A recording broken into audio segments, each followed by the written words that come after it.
कुरान का हिंदी उर्दू अनुवाद। कुरान को सिर्फ अरबी में पढ़ना ही काफ़ी नहीं, बल्कि कुरान को अपनी आसान भाषा में तर्जुमे के साथ समझकर पढ़ना जरूरी है। मुस्लिम के घर पैदा होना ही जन्नत के लिए काफ़ी नहीं। सिर्फ मुसलमान के घर पैदा हो जाने से जन्नत के हकदार नहीं होंगे, बल्कि ईमान के साथ नेक आमाल और गुनाहों से परहेजगारी इख्तियार करना जरूरी है, तभी जन्नत में जा सकेंगे। आज के टाइम में पैदाइशी मुस्लिम से ज़्यादा इल्म उस इंसान को होता है जो पैदा तो किसी दूसरे धर्म में हुआ, लेकिन अल्लाह ने उसे हिदायत दी और फिर वो इस्लाम को अच्छी तरह से रिसर्च करके मुस्लिम बन गया। ऐसा इसलिए क्योंकि अधिकतर पैदाइशी मुसलमान ने इस्लाम को खुद से रिसर्च करके समझा ही नहीं, उन्होंने बस उनके बड़े बुजुर्गों को जो करते देखा वो लोग भी वही करने लगे, और जिस शख्स की संगति मिली उन्होंने खुद को भी कुछ हद तक वैसा ही कर लिया। उन्होंने कुरान को अनुवाद के साथ नहीं पढ़ा, उन्होंने इल्म हासिल ही नहीं किया।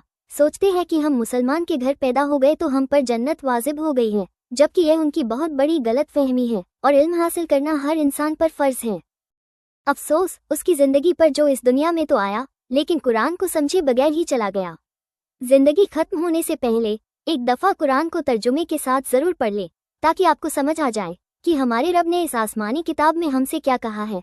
अल्लाह ने आपको मुस्लिम घराने में क्यों पैदा किया है, दुनिया में आने का मकसद क्या है।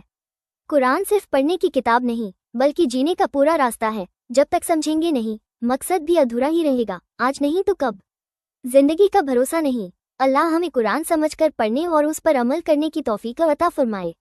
आमीन।